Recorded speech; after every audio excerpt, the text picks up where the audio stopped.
A triangle of doom. Okay, first we see medial to lateral. Medial to lateral. Okay, medially vas deferens, laterally vessel of spermatic cord,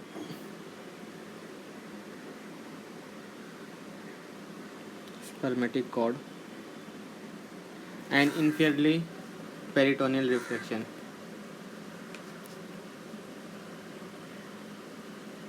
Content of triangle of doom.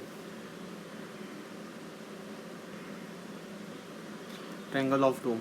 First is femoral nerve. Second is external iliac vein.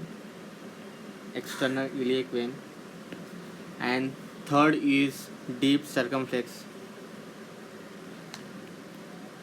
Deep circumflex iliac vein. And fourth is genital branch of genitofemoral nerve.